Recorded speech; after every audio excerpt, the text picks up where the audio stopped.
last, is the be-all and end-all of this process, because that will protect the integrity of the electoral process. But where is BVAS today? Where is IREF today? INEC came round on Sunday to tell us, oh, these are technical glitches because we didn't anticipate what will happen in a general election. And I think that, that's not an excuse to give, because the fact that there will be greater demand on the system, on the infrastructure, was foreseeable. And now you have INEC throwing his hands in the air and giving excuses and refusing to listen. International observers have also made the point in their various reports that indeed it will look like this electoral process has been compromised because INEC did not live up to expectations.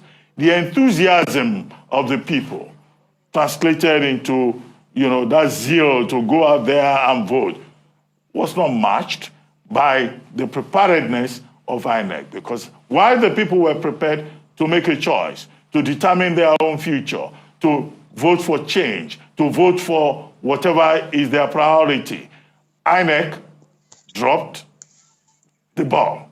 INEC held the shortest end of the stick.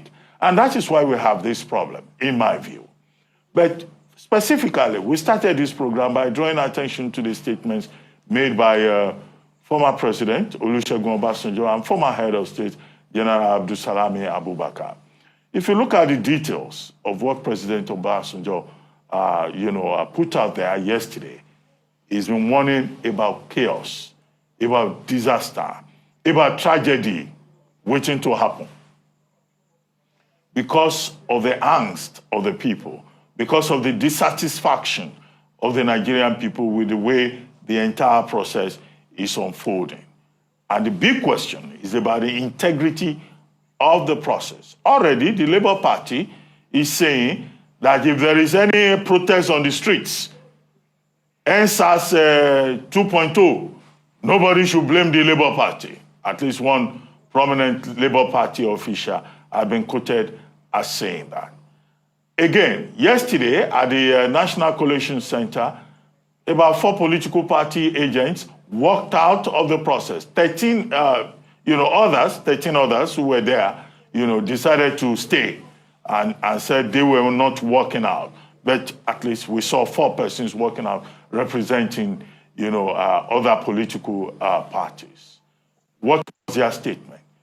Dino Melaye, to be specific, said that the entire process is fraudulent. President Olusegun Obasanjo said as much by saying that, look, in places where BVAS did not work, there should be a review of the process. There should be a cancellation of the process. In other words, he was practically asking that the entire process or the better part of the process should be redone. Now, he went further. He addressed President Muhammadu Buhari directly that INEC has no blame, that at the end of the day, the INEC chairman can hop into a plane and go on vacation after chaos will have ensued in Nigeria. But that the person that will be blamed will be President Muhammadu Buhari. I hope that, this is not just about Obasanjo saying this and that. Former president calling out a sitting president and saying, you promised to leave a legacy of credible election. Nigerians believed you. Now that process is having an issue, is having a problem.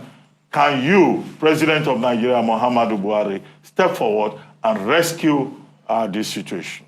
And it was not just President Obasanjo making these statements. Former head of state, General Abdulsalami Abubakar, who organized as the lead person 2 different peace accords. One in September 2022, the second one in February 2023, has also stepped forward to call for calm, to sue for peace. Having seen, I assume, that the political parties did not take the spirit, the letter of those peace accords seriously, and that there is palpable danger, there's palpable threat of chaos in the country. Now, this two major voices of reason should be placed alongside, the protests by the political parties, the observations of the international community, so that at the end of the day, what we're dealing with are basic residual points. One, the credibility of the process. Two, the integrity of the process. Three, the legitimacy of the process. And the legitimacy of the process can only be derived from how acceptable the outcome is at the end of the day. I've seen some people calling Obasanjo names, saying that he's a hypocrite. I've not seen anybody abusing Abdulsalami Abubakar yet, but we should be worried that by this morning, we have voices in the country at different levels, political party, within civil society, among the former leaders of Nigeria, protesting that something is not going right. It may well be the best of times, but it is also the worst of times, as I've argued in extenso elsewhere, also this morning. So this is the situation in which we have found ourselves in Nigeria.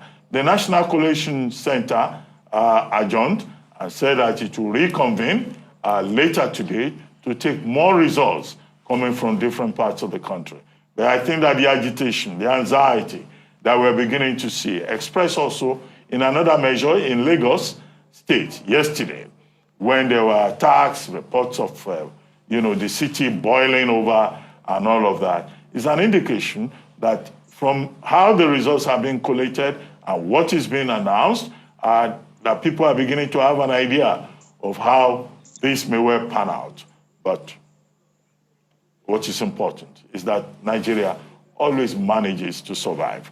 And so we can just rest on the wing of hope, and hope truly that all of this will pan out well.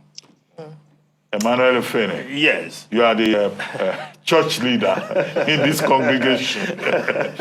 We can only rely on hope. Well, yes, it's good to be hopeful. Life without hope is almost, it means you're dead. As long as you are alive, you continue to hope. But, Ruben,